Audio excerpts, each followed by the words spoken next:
ya 21 verset 21 à 23.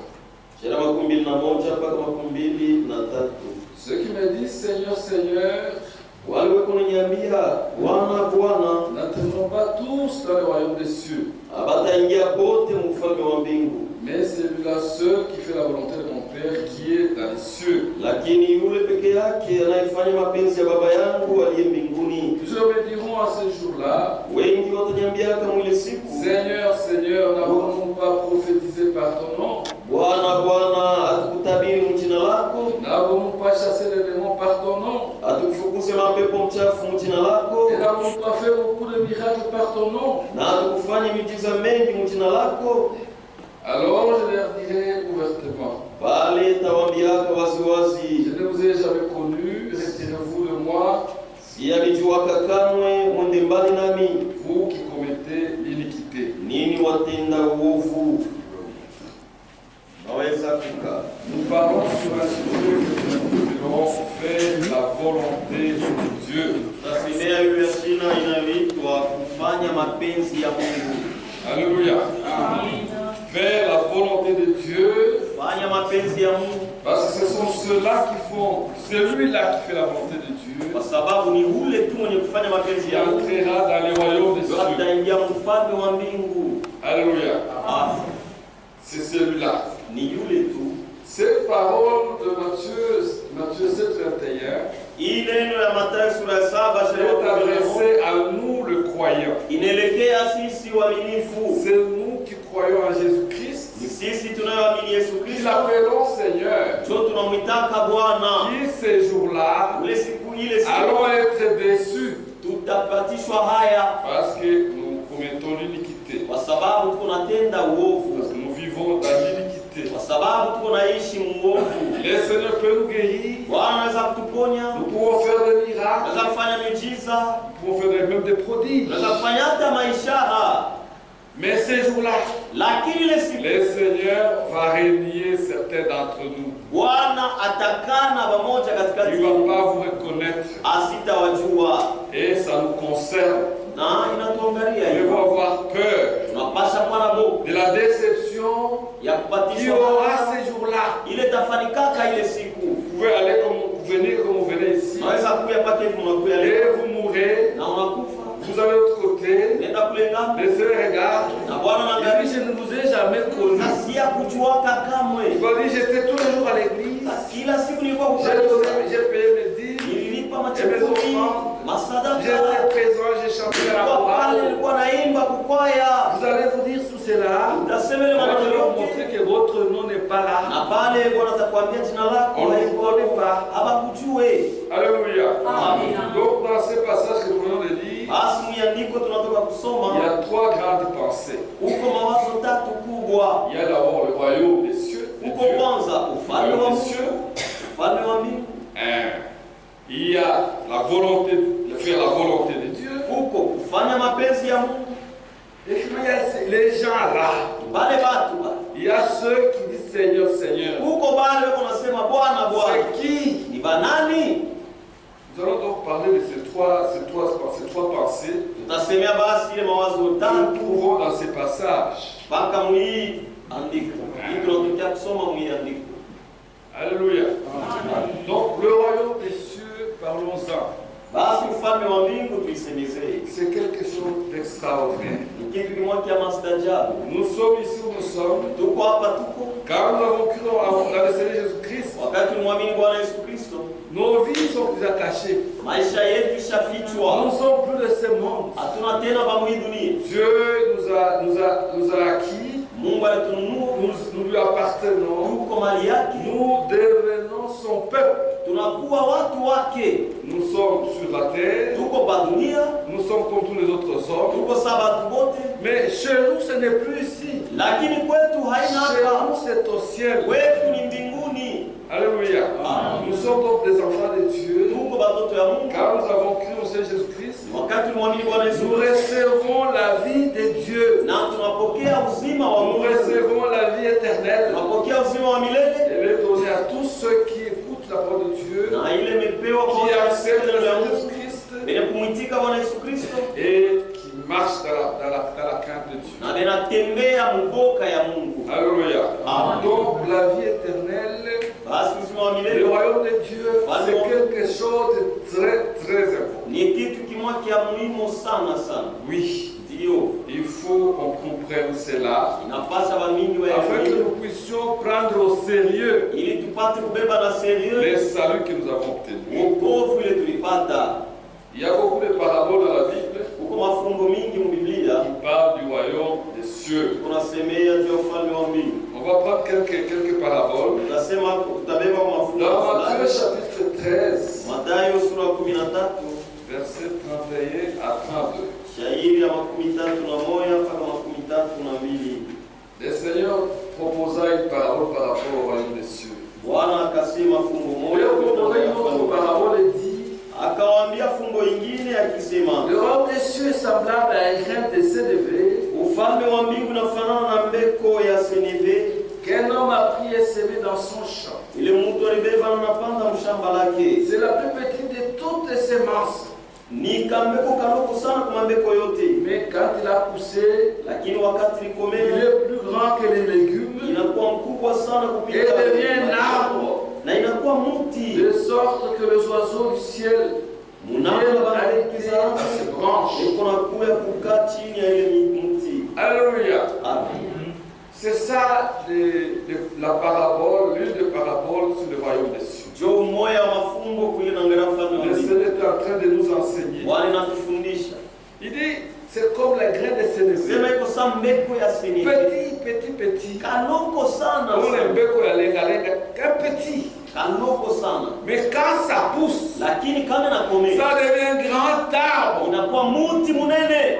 Et les oiseaux du ciel peuvent venir s'y Na poser, bandeke zanga faire wanaweza leur nid là-bas kufanya et y misangala ya habiter. mule na kukaa mule. Qu'est-ce que cela veut dire? Maana yake nini? C'est-à-dire aujourd'hui, Ni kusema leo nous sommes des enfants de Dieu. tuko watoto ya Mungu.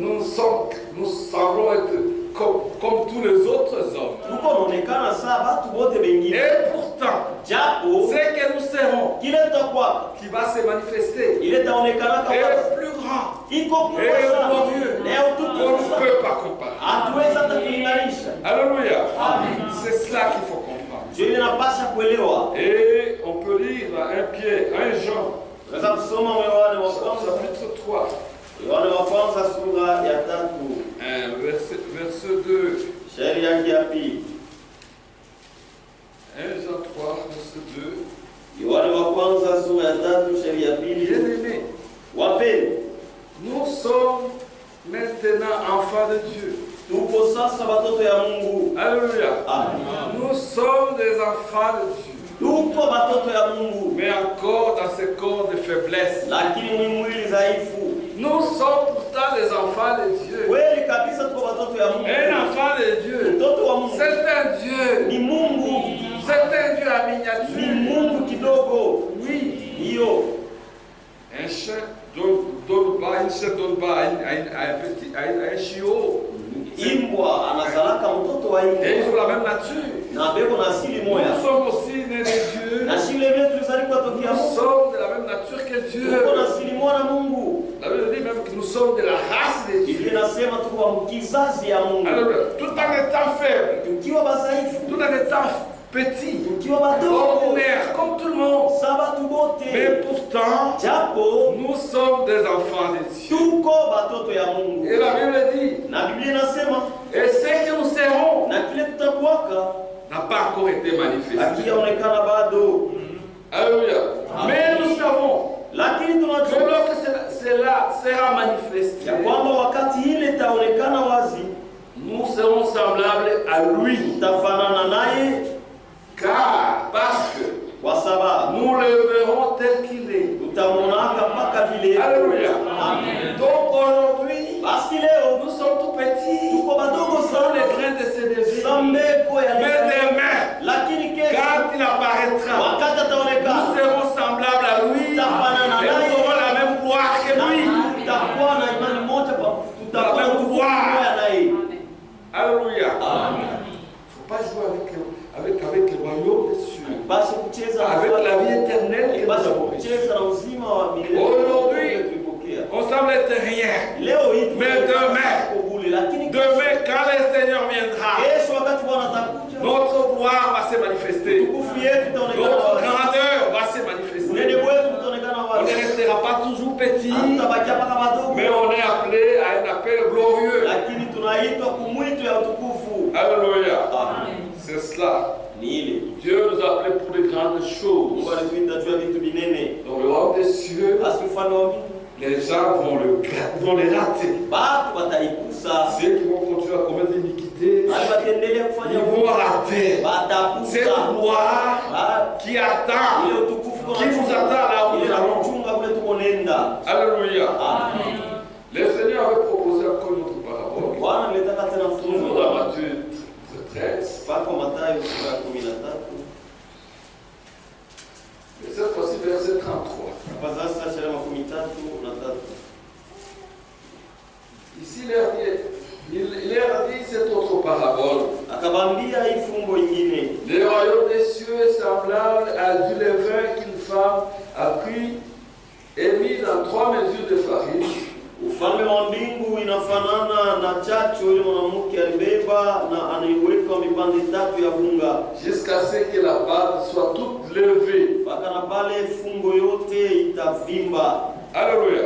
C'est le même exemple. Ni mfano moya moya, Quelques levains chachu kidogo, des levures, donc levure, chachu tu kidogo un peu de pâte de farine, na mfungo kiloko ya la pâte est comme ça. na ile La fungo pâte qui était comme inanenepa, ceci, elle fungo grossit. ya hivi na inanenepa. Nous allons grossir. Tutanenepa, La gloire nous attend. utukufu na kuchunga. Alléluia.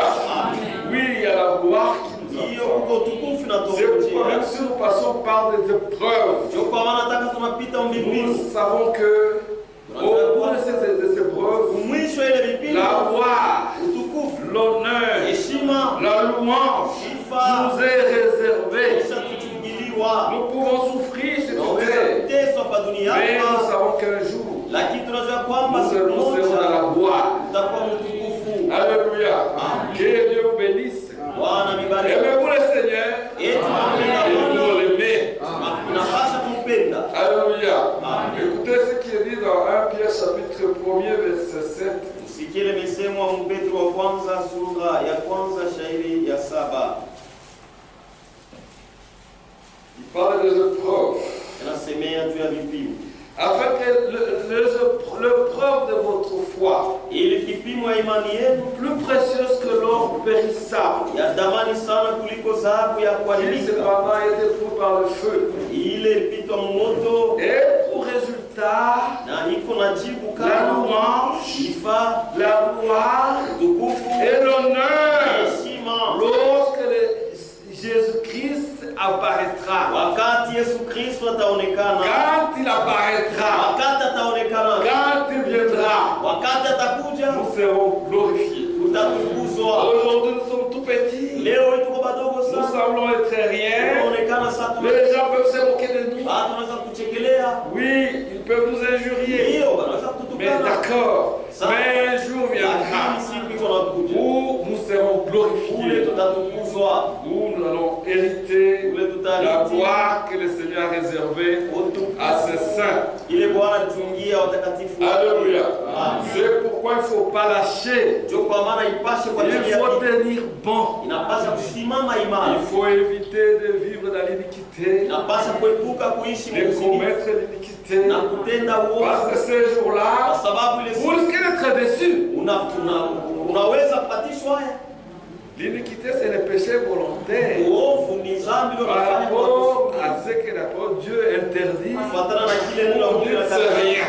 wewe unasema haina kitu, Ça ne fait pas grand-chose. haifanyi kitu. Pardon, par exemple, l'habillement des sœurs.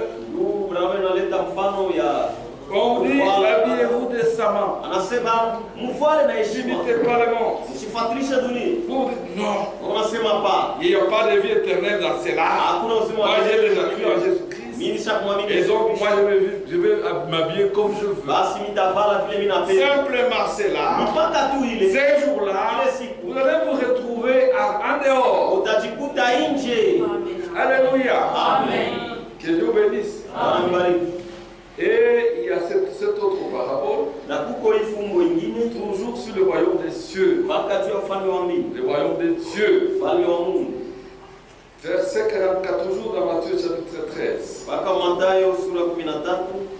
Le royaume des cieux est encore semblable à un trésor caché dans un champ. Ufalme wa mbingu inafanana na hazina iliyofichwa mshamba. L'homme qui l'a trouvé les cache. Wakati anaipata anaifichika. L'homme qui l'a trouvé les cache. Mtu anaipata anaifichika. Et dans sa joie, il va vendre tout ce qu'il a. Na mfuraha yake anaenda kuzisha. Et achète ses champs. Na kununua hiyo shamba. Alléluia. Amen. Ici, c'est beaucoup plus facile à comprendre. Hapo iko mwepesi sana kuelewa. Donc, c'est quelqu'un qui trouve un trésor. Anapata hazina. Il dit ici dans ces champs, Sema mwi shamba il y a un trésor. mko hazina. Il vend tout. Anaenda anauzisha vyote. Et il veut acquérir ces champs. Na anapenda nunue ile Parce shamba. que pour lui, c'est la chose la plus Kwa importante. sababu juu yake ni kitu kia mafaa sana. Alléluia. Amen. Et nous voyons ici dans la Bible, Na tunaona hapa il y Biblia a des gens uko bado qui ont compris cela. bali walielewa ile. Alléluia. Amen. Nous prenons l'exemple. Tunaweza mfano. L'exemple de Moïse. Mfano wa Musa. Prenons Hébreux chapitre 11. Mbebe wa Ibrania sura ya 11. Hébreux chapitre 11 verset 24 à 25. Ibrania sura 11 shairi wa 24 mpaka 25. Alléluia. Amen.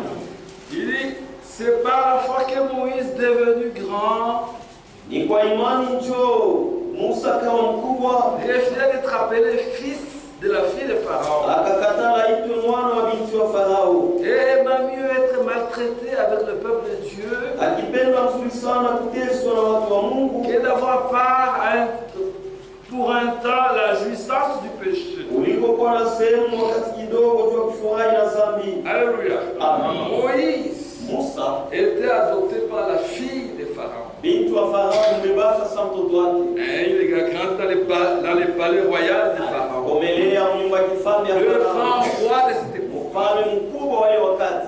Et il pouvait m'aspirer à un jour être Pharaon. Na siku moja aliweza naye kutamani Et il kuwa était intelligent, nafasi ya Farao. apprécié de tous. Na alikuwa na akili na mwenye kutapiwa na Et wote. il pouvait être aussi Pharaon. Na yeye aliwezaka kuwa Farao. Mais lui, Moïse, Lakini yeye Musa il refusa akakatala d'être appelé prince. aitwe akida. D'être prince dans la maison de Pharaon. Akatala aitwe akida nyumba ya Farao. Il avait refusé cela. Akatalaka hili Et il avait accepté na alitikaka les conditions d'esclave. hali ya kutumwa. Il était allé se joindre aux esclaves. Aliweza kuungana na batumwa. Il accepta. Il aima mieux être maltraité avec le peuple de Dieu que d'avoir part Akapenda sana Yesu. la jouissance du péché. Akapenda sana ateswe pamoja na watu wa Mungu kuliko kupata sehemu ya furaha mzambi. Amen. Il y avait la richesse. Ulikuwa utajiri Il y avait la gloire. kwa utukufu En Égypte. Misri. Oui, quand il passait, tout le monde s'est levé. Wakati Tout le monde s'agenouillait. wote walikuwa na Parce qu'il lamuka était le grand wote prince. magoti. Mais il a refusé cela. Lakini alikatala ile mambo yote. Regardez. Muone. Verset 26. Shairi 16. Regardant l'opprobre de Christ Akiona haya ya Kristo comme une richesse plus grande za utajiri kubwa que le sana trésor de l'Égypte. kuliko hazina ya Misri. Car il avait les yeux fixés sur la rémunération. Kwa maana macho yake yalikuwa yanaangalia Il malipo. avait eu la révélation Alipataka ufunuo que la gloire ya kwamba qui utukufu est future ile itakuya elle dépasse la gloire de l'Égypte. inapita utukufu wa Misri. L'opprobre de Christ, Aya wa la Kristo souffrance, mateso était classé parmi les esclaves. aliwekwa Il katika avait eu la ya révélation. ya batumwa, Il avait alipata donc trouvé un ufunuo trésor. sema alipata hazina. Il dit, moi je vais abandonner toute la gloire de l'Égypte. Anasema mitaacha Je veux aller me faire esclave. na mitenda Parce que c'est là qu'il y a l'avenir. kwa sababu kule ndio C'est là qu'il y a une masiku ya plus leo. grande gloire Ni kule kuko tukufu et une grande kubwa rémunération. na malipo kubwa. Alléluia. Amen. Que Dieu vous bénisse. Mungu Donc, awabariki. il avait compris cela. Basi Musa alielewa Donc il kabisa. avait trouvé ce trésor. Alipata kile hazina. Il faut les trouver. Napasha Parce que kuipata. si vous les trouvez, Kama unaipata c'est fini. Vous unaisha. abandonnez tous les restes. Utacha vyote Oui, vinabakia. aujourd'hui vous ballottez. Leo hii mko C'est pas pour la mémoire qu'on a trouvé ce trésor. Jua muyapata bado. Les jours que vous allez trouver ce Siku trésor, utapata hiyo que hazina. vous allez rencontrer l'homme de Galilée, Utakutana na mtu wa Galilaya, Jésus-Christ, Yesu Kristo. dans la puissance de résurrection, Uwezo wake wa fufuko. vous allez tout abandonner. Utacha vyote. Alléluia. Amen. C'est ça le royaume des cieux. Njoo ufalme wa mbingu. Nous sommes faibles maintenant, Tuko badhaifu hapa sasa. mais nous Lakini savons tunajua que la gloire nous attend. ya kwamba utukufu unatungojea. Alléluia. Amen. Nous savons aussi Tunajua te qu'un homme comme Paul, ya kwamba Musa il Paulo avait trouvé ce trésor-là. alipata kile hazina. Toujours dans Matthieu chapitre 13, Mpaka Mathayo sura le 10 verset qui suit na juste tatu. parle aussi des trésors. Shairi linafuata inasemea vile hazina, shairi ya 45. Le royaume des cieux est encore semblable Ufalme wa mbingu inafanana à un tena marchand qui cherche de belles perles. na mfanyabiashara anayetafuta Il a madudu trouvé une nzuri. perle de grand prix Alipata lulu et il ya est allé bei vendre kubwa ce qu'il avait. na akaenda kuzisha kwa navyo na akaiuza. Alléluia. Amen. Donc c'est la même chose. Basi ni kitu moja. Ici, c'est la vérité. Hapa ni ukweli. Cet homme-là Yule mtu a trouvé une perle de grande valeur. alipata lulu ya Il bei est allé kubwa, tout akaenda vendre kuzisha vyote, et Non. il est allé acheter akaenda kununua cette perle-là. ile lulu ile. Alléluia. Amen. Et ici, nous avons un bel exemple Na hapa kuna mfano mzuri dans Philippiens, wa Filipi chapitre 3, sura ya 3, l'exemple de Paul de Tarse. mfano wa Paulo wa Tarsi. Lui, vous connaissez, Ndiyo unamjua. c'était un pharisien zélé. Alikuwa kama Farisayo wa Jehova. kule Yehova. Il servait l'éternel Jéhovah avec zèle. Wanatumikia wa milele Yehova na Et lui-même parle de lui-même ici. yeye mwenyewe anasemea hapa juu yake mwenyewe.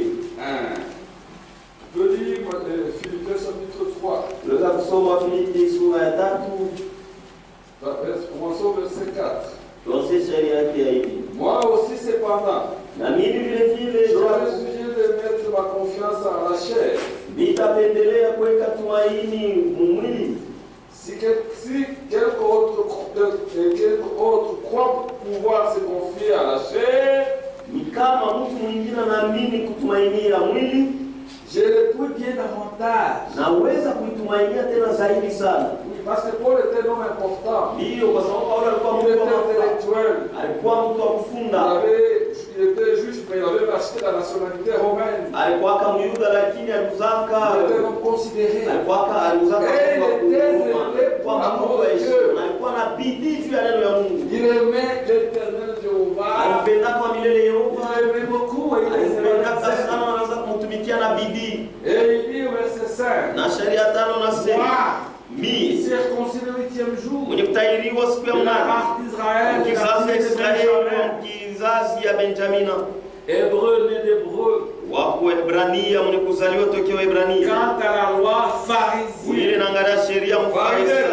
C'était des gens qui tenaient beaucoup à la parole de Dieu. Mafarisayo ilikuwa ni watu wale walikuwa wanasimamia sana neno la Mungu. Walikuwa wanaheshimia sheria yote ya Il Mungu. était un pharisien. Alikuwa kama Farisayo. Et il dit quant aux ailes, Sema kuile naangalia bidii persécuteurs de l'Église, wa kuteswa kanisa, irréprochable à l'égard de la justice et de la loi. washokemeo kule naangalia watu wa Il sheria. aimait Dieu et il gardait tous les commandements. Alimpendaka Mungu sana na aliweza kuchunga maamri zote. Alléluia. Amen. Mais il dit verset 7, Lakini kwa sheria 7 quand il avait trouvé cette perle, wakati alipata hiyo lulu, il dit ceci. anasema hivi, Il dit, mais ces choses lakini qui bibi étaient pour moi des gains, ilikuwa je kwangu les kama ai faida. regardées comme une perte. Niliviangalia À sana cause de kupotea Christ. juu ya Kristo, Et même, na hata j'ai regardé toutes choses niko naangalia vitu comme vyote une perte. sawa upotevu À cause de l'excellence et la connaissance de Jésus-Christ, mon Sauveur. juu ya uzuri sana wa ufahamu wa Yesu Kristo Bwana Mwokozi wangu. Alléluia. Amen. Pour lesquels Juu yake j'ai renoncé nilikana à tout. vyote. La perle de grande valeur. Lulu Il ya l'avait leo trouvée alipata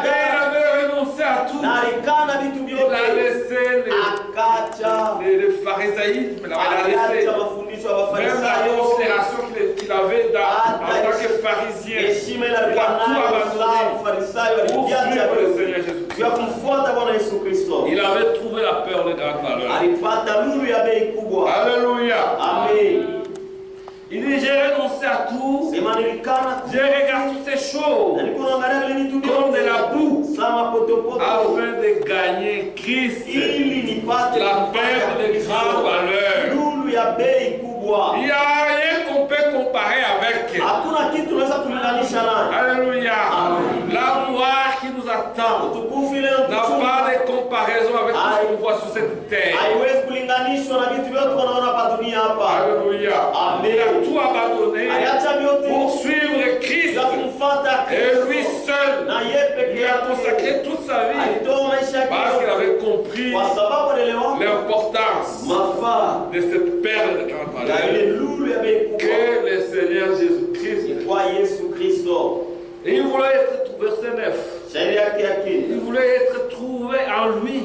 alipenda patikane ndani yake, Non avec ma justice, hapana na uhaki wangu celle qui vient de la loi, ili atokea mais kusheria, avec celle qui s'obtient par la foi lakini kunapatikana kwa imani en Christ. ndani ya La Kristo, justice qui vient de Dieu par la foi. uhaki wa kutokea kwa Mungu kwa imani. Il avait donc trouvé cette perle. Basi alipataka ile lulu. Je vous dis la vérité. Naniambia ukweli, Le jour que Dieu va vous faire grâce siku Mungu atakufanyia pour neema rencontrer cette perle de grande valeur, kutana na ile lulu ya bei les choses kubwa, vont changer. vitu vitabadilika, Alléluia. Votre vie va changer. maisha yako Vous ne itabadilika, serez plus clopant. hautakuwa kuyumba Non, yumba, vous n'allez plus commencer à balloter. hautaanza kutega. Vous allez vous engager parce que vous connaissez qu'au-delà, il y a une grande ya kwamba rémunération. kule ngamo uko malipo kubwa. Alléluia. Amen. Que Dieu vous bénisse. Mungu anibariki, Que Dieu nous aide. Mungu atusaidie. Ne soyons pas comme Esaü. Usikwe saa Esau. Esaü Esau qui avait vendu son droit d'aînesse. alifishaka haki yake ya kuzaliwa kwa kwanza. Muhimu. Esaü, le frère de Jacob, Esau ndugu wake Yakobo était né le premier. alizaliwa kwa wa kwanza. Et selon la loi de Dieu, Kufuatana na sheria ya Mungu, il avait le droit d'aînesse. C'est lui qui était le bénéficiaire de ce droit alikuwa na d'aînesse. halali ya kuzaliwa kwa wa kwanza na ni yeye alikuwa wa kupata Le ile droit halali. d'aînesse, parce que Dieu avait dit dans sa parole Mungu alisema kama neno lake que tous les premiers-nés ya kwamba bazaliwa wote ba kwanza sont à moi. ni bangu.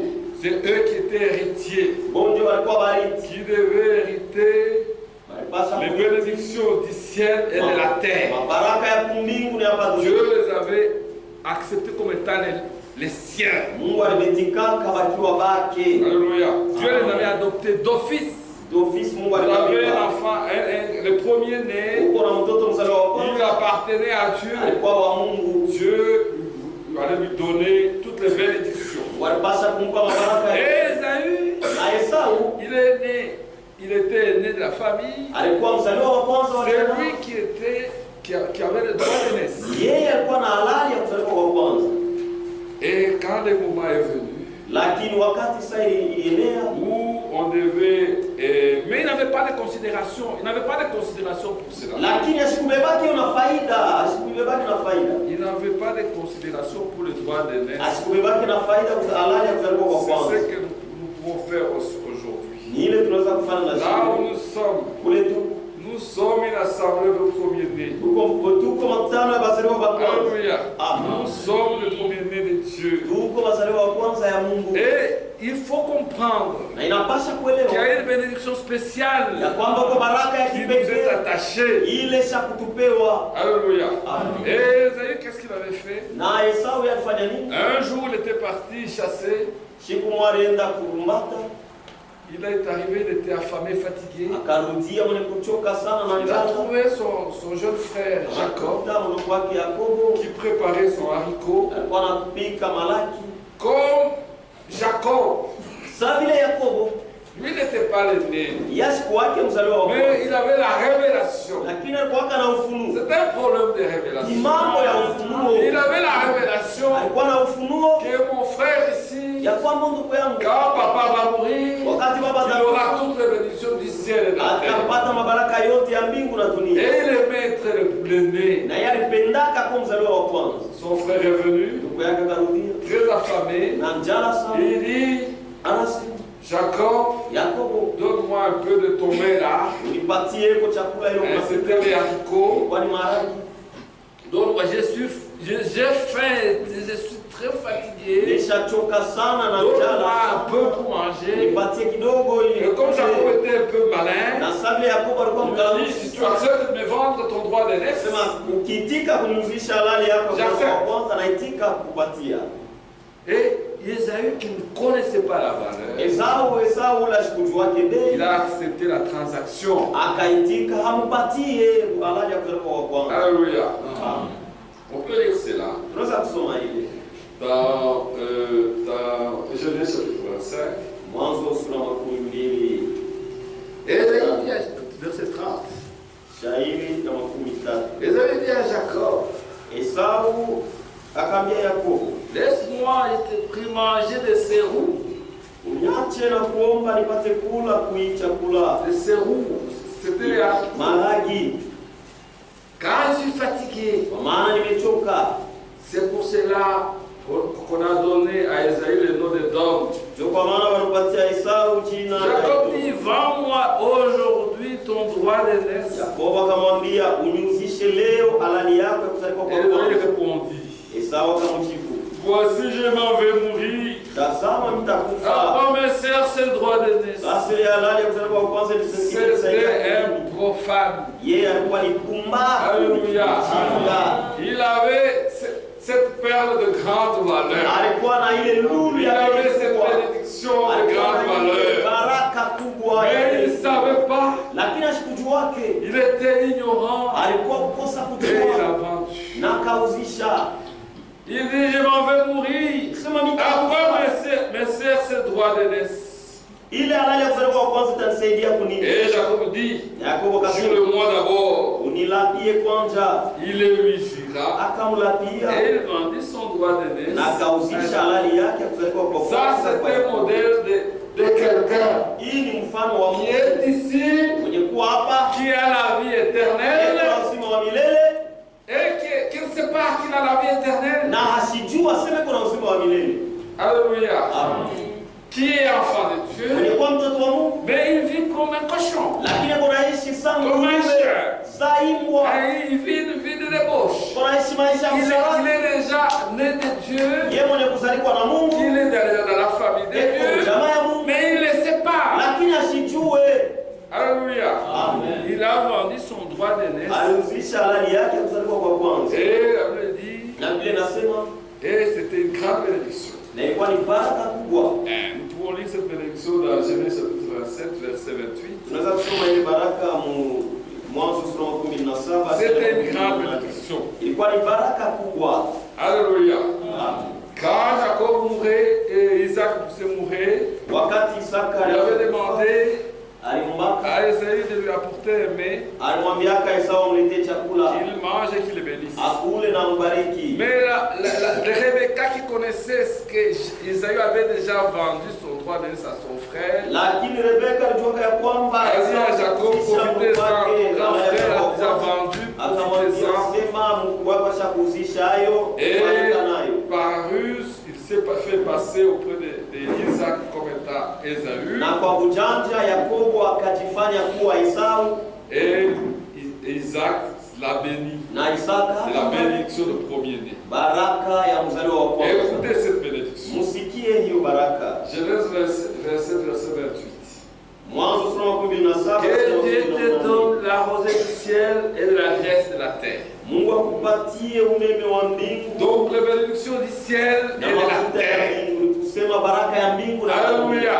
Amen. C'est ce que nous avons. jo ile si tuko nayo, Ne l'ignorons pas. tushisabu Les ile bénédictions du ciel et de la baraka terre. ya mbingu na En kukulia tant que premier-né, saba sema en bakwanza tant qu'assemblée au premier-né, saba mtana basero nous avons bakwanza les bénédictions du ciel et de la kuna terre. baraka ya mbingu na dunia. Et il dit au verset 29, Nasema sema 2 que des peuples te soient soumis. batu mataifa ipate kujitiisha kwako, et que des nations se prosternent devant toi. na mataifa ipate kusujudu mbele Nous yako. sommes des rois. Tuko wafalme. Alléluia. Amen. Nous sommes des rois. Tuko wafalme. Notre Seigneur est le roi des rois. Bwana wetu ni mfalme Nous wa sommes des wafalme. rois. Na sisi Mais tuko- on s'ignore. lakini tuko nakosa kujua ya Ne kwamba l'ignorons pas. tusikose kujua Parce que ile, vous risquez d'agir comme Esaü. kwa sababu unaweza kutenda saa Esau. Oui, on vous propose l'argent, Ndiyo wanakuambia la kupoteza soeur, dada et vous yako perdez votre na virginité. upoteze ubikira wako. On vous propose, je ne sais pas, l'argent, Wanakuambia et vous utakupoteza corrompez. ya kwamba Vous perdez votre droit d'aînesse. unapoteza halali yako kuzaliwa wa kwanza. On dit, Anasema et que des nations se prosternent devant toi. mataifa itasujudu mbele yako. Sois le maître de tes frères. Uwa shefu wa banduku yako, Et que les fils de ta mère se prosternent devant toi. na wana wa mama yako wafukame mbele yako. Maudit soit quiconque te maudira. Alainiwe yeyote Et atakulaani, béni soit quiconque te bénira. na abarikiwe yeyote Ce atakubariki. sont nos bénédictions. Ni mabaraka yetu shie. Oui, Ndiyo, c'est pour ceux qui gardent la parole. ni juu ya wale weko na chunga neno ya Mungu. Mais si vous agissez comme Esaü, Lakini kama mnatenda saa hizi, quand elle était rentrée, wakati arudia, cette bénédiction est unique. ile baraka ni moya tu ya Il upekee. est rentré, Akarudi il a commencé à supplier son père. akaanza kumsihi baba yake. Son père dit, je n'ai plus rien à te donner. Baba yake anasema sina tena kitu ya Et kukupa. quand vous lisez, c'était la malédiction. Na kama unasoma ilikuwa ni laana. Quand vous lisez, c'est que maintenant, quand il a insisté, Wakati alikaza sana, Isaac a commencé à le bénir. Isaka anaanza kumbariki, lakini Il y avait ilikuwa ni une laana. seule bénédiction de premier-né. Ilikuwa tu ni baraka moja Jacob waliokuwa. l'avait déjà eu. Yakobo alipasha kuipata. Alléluia. Amen. Que Dieu nous aide. Mungu atusaidie Que nous ne puissions pas agir comme nous tusitende Esaü. sa Esau.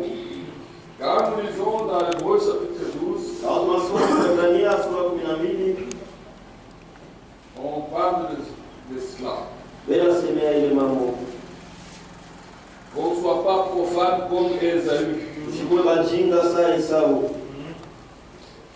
Esaü 12. Pour que vous compreniez bien, allez, commençons au verset 14. Ndio mwelewa mzuri kuanzia Donc, shairi.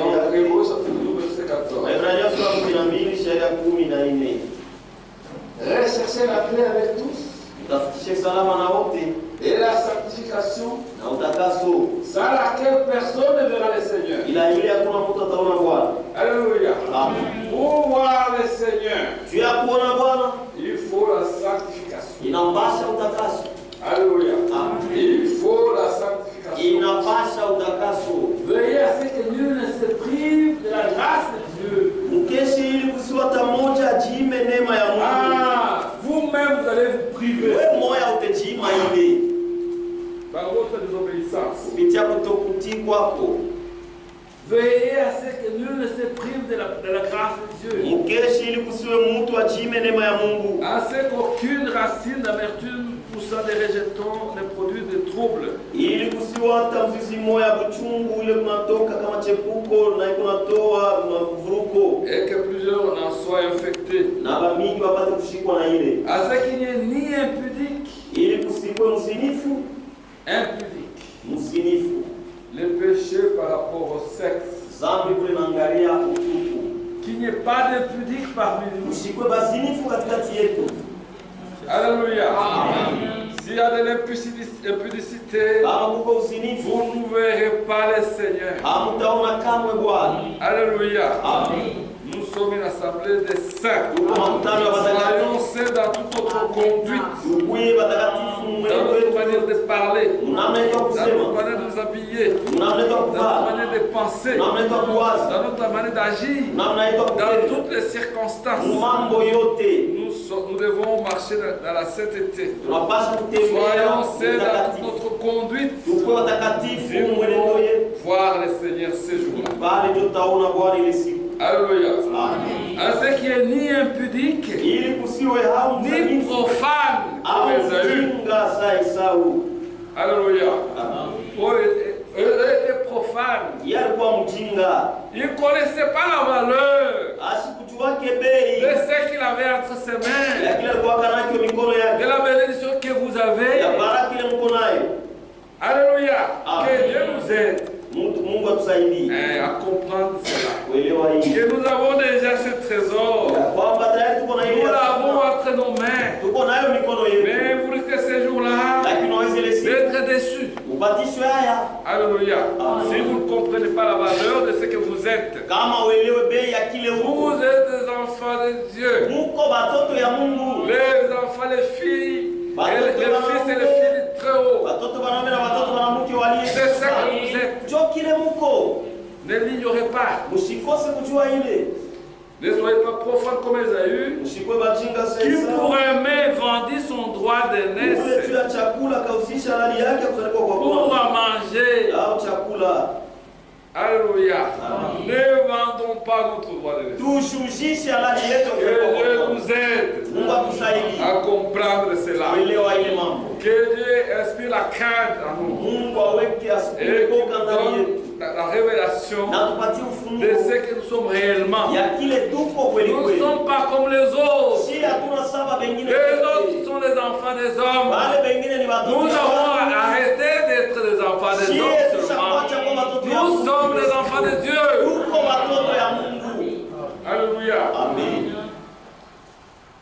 Vous savez que plus tard, Mnajua kwamba kuenda pour masiku obtenir la bénédiction, akipenda kupata il fut baraka rejeté. akakataliwa, Quoi qu'il la sollicita avec larmes. hata kama alikuwa na Car iomba son na repentir kwa ne sababu put avoir aucun effet. kuchuta kwake haikukwata na tendo moja. Alléluia. Amen.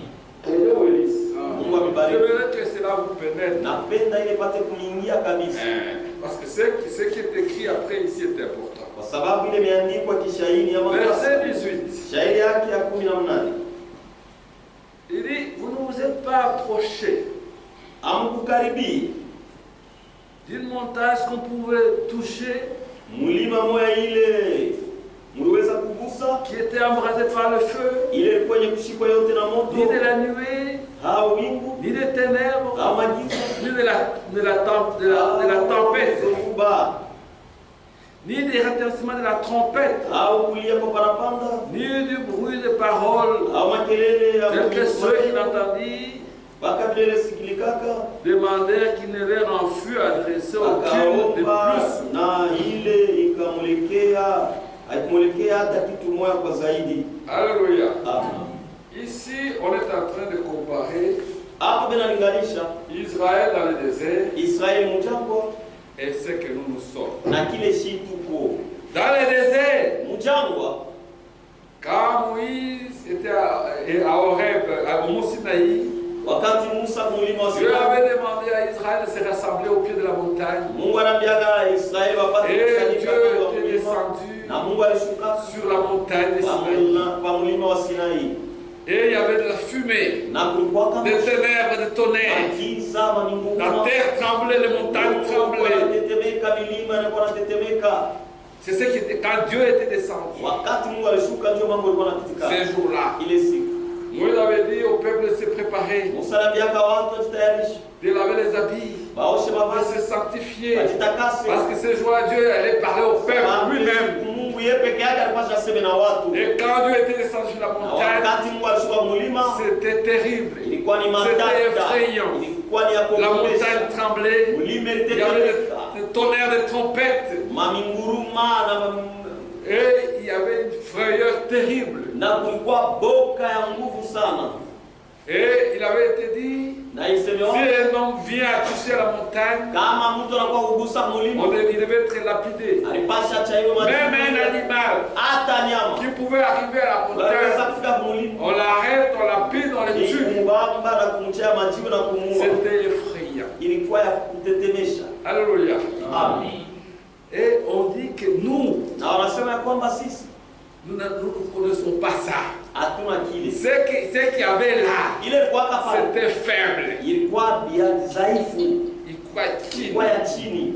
Mais nous, Lakini si regardez muone ce qu'on dit. Disons carrément, bon, continuons la lecture, verset 20. Car il ne supportait pas cette déclaration. Si même une bête touchait la montagne, elle serait lapidée. Kama hata nyama moja anagusa mlima alipasha chaiwe majibu na Et ce spectacle était si terrible na ile mambo ilikuwa ya matata que sana. Moïse dit, Na Musa akasema, même Moïse a tremblé. na hata Musa alitetemeka. Je suis épouvanté Nimetetemeka et tout tremblant. na nikatetemeka kabisa. Alléluia. Amen. C'était devant le grand Jéhovah Ilikuwa ni mbele ya Yehova mkubwa dans le désert, mjangwa, au mont Sinaï. mlima wa Sinai. Mais on dit de nous maintenant, Lakini nous, banatuambia sasa shie là où nous sommes approchés, kule tumekaribia ce que nous sommes. kile tuko. J'aimerais que cela vous peut-être, chers frères et sœurs. Napenda ile niingie kabisa ndugu na dada. Mais nous, Lakini shie mweye vous êtes approchés de la montagne de Sion. mweye mlikaribia mlima wa Sion. Alléluia. Là où vous êtes, Pale mko vous n'êtes pas seulement ici. hamna tu hapa, Votre âme, nafsi yenu, votre esprit roho yenu sont au ciel. iko kumbingu.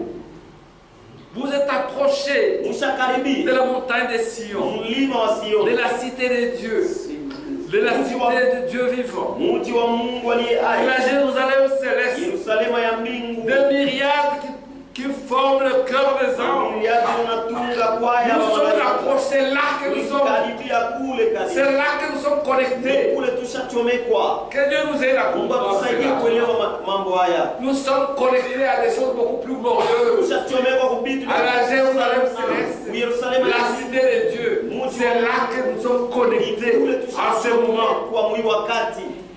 Alléluia. Amen. Des myriades des anges Mamiliadi wa qui malaika chantent, ziko naimba. qui forment le cœur des anges, Wanaitunga kwaya wa malaika. de l'assemblée de premiers-nés. Ya makutano ya bazaliwa. Là, il y a des assemblées de premiers-nés Alikuwa bazaliwa makutano bazaliwa wa kwanza. inscrits dans les cieux. Yenye kuandikiwa mbingu. Du juge qui est le Dieu de tous. Ya mwamuzi mwenye kuwa Mungu wa Les wote. esprits des justes parvenus à la Magoya wenye perfection. haki ilifika kukamilika. C'est là que nous sommes. Ni kule. C'est là que nous sommes connectés. Kule tushachomekwa. Alléluia. Que Dieu nous aide à comprendre Watusaidie cela. kuelewa maneno haya. C'est lui qui comprend cela. Sababu anaelewa Il hili. a entre ses mains cette perle de grande valeur. Mikono yake kuna lulu ya bei kubwa. Amen. Nous sommes approchés de Jésus, qui est le médiateur de la nouvelle alliance. Kwa agano jipya Nous sommes approchés du sang d'aspersion qui parle mieux que celui d'Abel. ya damu ilimwagike, kuna sio nzuri sana kuliko ile ya Abel. Mungu amebariki. Ça, c'est ce que nous sommes. Hiki ndio Mais nous ne hiki. le savons pas. La- Les gens ne le savent pas. Bato Les gens ba ne se rendent pas compte bato que bafungule leur vie ya kwamba est maisha yao cachée dans les lieux célestes en Christ. ishafichwa mfasi ya mbingu ndani ya Kristo. Pourquoi est-ce que les sorciers ne savent pas tant sorcerie? Juu ya Pourquoi est-ce que nini? les sorciers ne savent pas tant sorcerie? Juu ya nini balosha baweze kuloka? Parce que tu n'es pas ici. Nijua unapa David, nos vies sont cachées en Christ. inasema shahidi Jamais. ndani ya Il ne peut pas mfasi venir ya mbingu. là-bas. Hawawezi Il y a la lumière. Il ne peut pas venir là-bas. C'est très haut. ni yulu sana.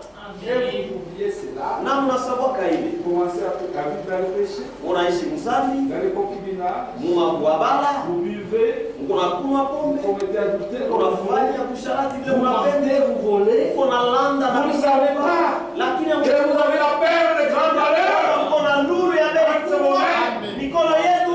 Que Dieu nous aide. Mungu akusaidie. Alléluia. Amen. Que Dieu nous aide. Mungu akusaidie. Nous avons ça. Tuko nayo. Ne soyons pas des Ésaü. Tusikwe ba Esau, Alléluia. Soyons des Jacob. tukwe ba Yakobo. Bénéficiaires des bénédictions du ciel et de la terre. Kufaika mabaraka ya mbingu na dunia. Que Dieu vous bénisse. Mungu anibariki.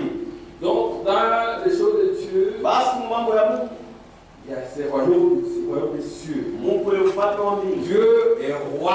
Mungu ni mfalme. Il est roi. Eko mfalme. Il est le roi des rois. Mfalme wa wafalme. Le Seigneur des seigneurs. Bwana wa Bwana. Notre Seigneur Jésus-Christ Bwana wetu Yesu est Kristo le roi. ni mfalme. Vous pouvez lire Apocalypse chapitre 17, Naweza kusoma Ufunuo sura verset 17. 14. Sheria Il est 14. roi. Eko mfalme. C'est lui qui règne sur nous. Ni eko na kutawala. Alléluia. Amen. Donc, comme dans les gouvernements au monde, Iko saa Mungu. il y a Gouvernement ya le dunia. royaume du Congo, Kama ufalme wa Kongo. il y a un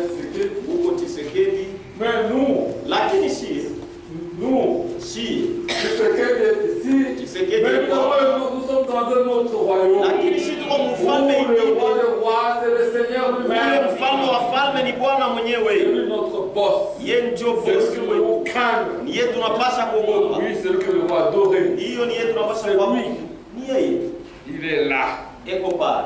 Donc, ça existe. Basi iko hapo. Notre pays n'est pas ici. Nchi yetu haiko hapa. Vous devez le savoir aujourd'hui. Tunapasha kujua leo. Nous ne sommes pas des citoyens de cette terre. Hatuna bakaji hapa Nous dunia sommes hapa. de pèlerins. Sisi tuko wasafiri. Si vous savez que ce n'est pas chez vous, Kama unajua sema vous inakuwa allez mépriser les choses de la terre. salamu Et vous affectionnez aux choses d'en haut. tunapenda vitu vya juu.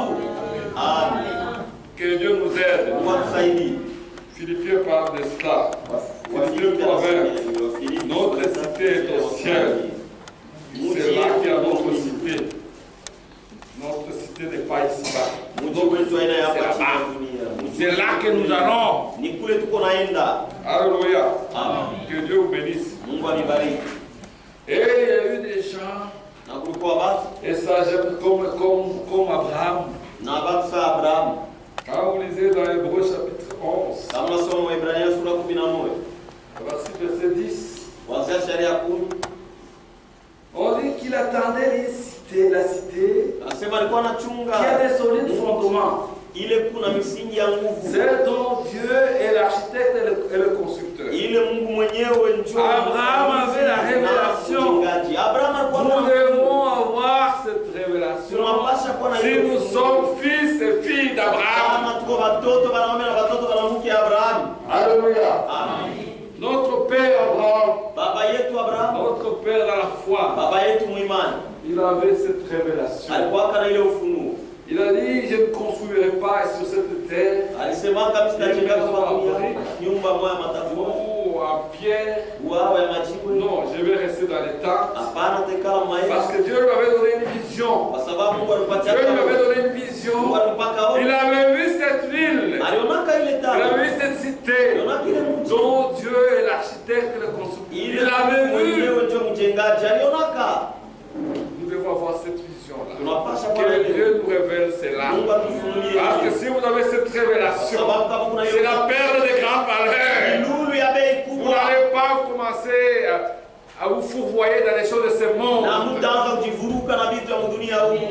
Non. Hapana. Vous allez commencer à regarder là-bas. Mtaanza kuangalia Je kule. peux souffrir. Naweza kuteswa. Mais la gloire, Lakini utukufu. l'honneur, la louange m'attendent. Sifa iko inanichunga. Alléluia. Amen. Kulenga. Quand nous lisons au verset 13, Kama tunasoma shairi 13. c'est dans la foi qu'ils sont tous morts, Ni muimani njoo wote. sans avoir obtenu les choses promises. Bila kupata vitu Mais ils ont vu et salué de loin. na baliviona tunakusalimia kwa mbali. C'est comme maintenant. Nous pouvons mourir avant que l'enlèvement vienne. Mais nous Tunaweza savons kufa qu'il lakini viendra. tunyakuliwa haijafika, lakini tunajua Nous savons qu'il viendra nous Tunajua prendre. kwamba atakuwa Et nous kubeba. l'attendons.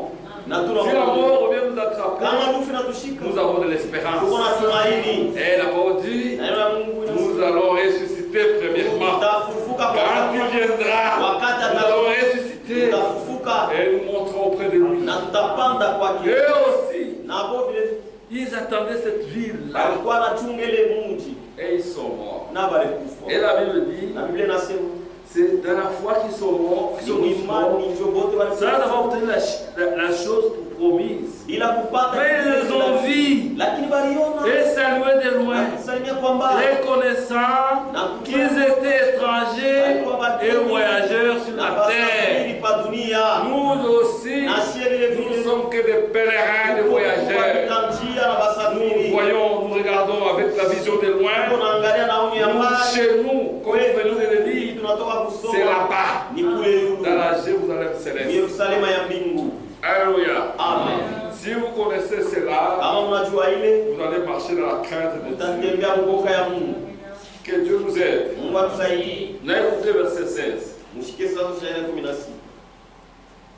Mais maintenant, ils en désirent une meilleure, Lakini c'est-à-dire sasa une céleste. zamani ya C'est pourquoi Dieu n'a pas honte d'être appelé leur Dieu, Ndio kwa maana car il leur a préparé une cité. kwa sababu Dieu nous a préparé une cité, Mungu alitutayarishia mji. et il a dit dans dans Jean chapitre 14, verset 2 à 3, Na alisema Yohana sura je vais 14 vous préparer une place sema naenda kuwatayarisha hifadhi pour que là où je suis, vous y soyez aussi. ili kule niko mpate kuwako. Nous regardons à cela, Si tunaangalia à ces kule promesses-là. ile malako Et qu'est-ce que nous faisons? na tunafanya nini? Nous nous comportons comme étant des citoyens célestes déjà maintenant. Saba kaji wa kumbingu tayari hapa Que sasa. Dieu nous aide. Mungu atusaidie. Notre vie maintenant, Maisha yetu c'est la sasa vie des gens du ciel. maisha tayari ya watu wa kumbingu. Et donc c'est comme ça. Na ndio vile Et ils ont la RDC, ils ont les Katanga, les Bikuba, et ils ont, c'est pas moi, Colombie, cuivre, cobalt. Mais nous allons là-bas. lakini sisi tunaenda kule. Alléluia. Amen. Il y a un gouvernement. Huko serikali Dieu, nous sommes des sacrificateurs. ule Nous shi sommes un royaume de sacrificateurs. huko ufalme wa kwale. Quand vous lisez dans Exode chapitre 19, Kama soma kutoka sura il vous 19. serez pour moi un royaume et des sacrificateurs. Sema ni Nous mfalme sommes donc un peuple de wa Dieu kwale. Tuko watu wa Mungu dans un royaume et des sacrificateurs. na bakwani. Les sacrificateurs, c'est ceux qui travaillent autour de Dieu. Bakwani C'est collaborateurs. wa Mungu, wale wanatumika na Mungu. Alléluia. Amen. Et c'est ce que nous sommes. Na njoo kile shi Nous devons le savoir. tunapasha kuijua. Que Dieu nous révèle Mungu cela. atufunulie ile Et que nous puissions marcher dans la crainte de Dieu. na tutembea mwoga ya Mungu. Nous avons aussi des lois. Tuko vile vile na Au mashimo. Congo, il y a la Constitution qui est la loi fondamentale. Ndio Au sheria Congo, il y a la Constitution qui est la loi fondamentale. constitution ni Notre kwa loi sheria. fondamentale, c'est la parole de Dieu. Na sie Et c'est consigné là-bas. na Et imefanya la loi fondamentale, na sheria c'est l'amour. ni mapendo. Oui, c'est l'amour. Ndio ni mapendo. L'amour est au-dessus de tout. Mapendo kwa yule L'amour, c'est Dieu. mapendo C'est ni ça, notre loi fondamentale. ndio sheria kimsingi. Et le chef de l'armée, Na chef wa comme Tshisekedi, le président Tshisekedi, et le chef des armées congolais de la FARDC, chef wa le chef suprême. chef wa juu. Chez nous, chef suprême, Wetu c'est le Seigneur Jésus-Christ. Bwana Yesu Kristo. Alléluia. Amen. Dieu vous bénisse. Mungu abariki. Il est le chef suprême. Eko chef wa Notre Dieu. Mungu wetu. Quand vous lisez, on va lire ça pour finir, dans Apocalypse chapitre 19, Ufunuo sura 19 verset 11. shairi ya 11. Voilà ça. Et puis j'ai vu le ciel ouvert, Kisha nikaona mbingu et wazi. voici apparaît un cheval blanc. Natazama kuonekana Celui farasi. qui l'est monté s'appelait fidèle et véritable. Yule alimpanda aliitwa mwaminifu Et na wa lui, kweli. j'ai combat avec justice. Eko na mua na kukombana na uhaki. Ses yeux étaient comme une flamme de feu. Macho yake ilikuwa Sur sakimili. sa tête étaient plusieurs diadèmes. Na kichwa yake kulikuwa makofia nyingi. Il avait un nom écrit Alikuwa na jina moja kuandikwa que personne ne connaît, na kuna mtu si anasema c'est de lui-même. isipokuwa Il mwenyewe. était revêtu d'un vêtement teint de sang. Kwa mwenye kuvaa vazi yenye kuwa na mataka ya damu. Son nom est la parole de Dieu. Jina lake ni neno la Mungu. Des armées qui Majeshi sont dans les cieux, les suivaient sur les chevaux blancs wanamfuata mafarasi et nyeupe. revêtus de fer lin blanc. Kuvaa na makitani nyeupe sana na safi. De sa bouche sortait une épée aiguë. Mkino wake mto kuna Pour frapper les nations. makali kwa Il kupika le pètera avec une verre de fer. na tabalishaka Et il fera la cube vers la colère de Dieu. ya zinyo ya kasirani ya Mungu wa uwezo. Et il avait sur son vêtement Na et sur basi sa yake cuisse mpaka na un nom écrit na jina moja Roi des rois et Seigneur des seigneurs. Amen. C'est celui-là notre roi Ndio mfalme wetu. que nous devons honorer, craindre, Tunapasha kuheshimu na que nous kuogopa. devons adorer. Tunapasha kuabudu. Alléluia. Amen. N'oublions pas ces choses, Usisabu kama que hivi nous ne sommes pas des citoyens de ce ya monde. kwamba tuna bakaji Nous wa sommes dunia. des citoyens célestes. Tuko bakaji wa Ne kuumini. vendons pas notre droit de naissance. Usiuzishi halali yetu mzaliwa wa Parce que kwanza. ces jours-là, Kwa sababu ile siku vous allez être déçus. mtapatishwa haya. Que Dieu vous bénisse. Mungu awabariki.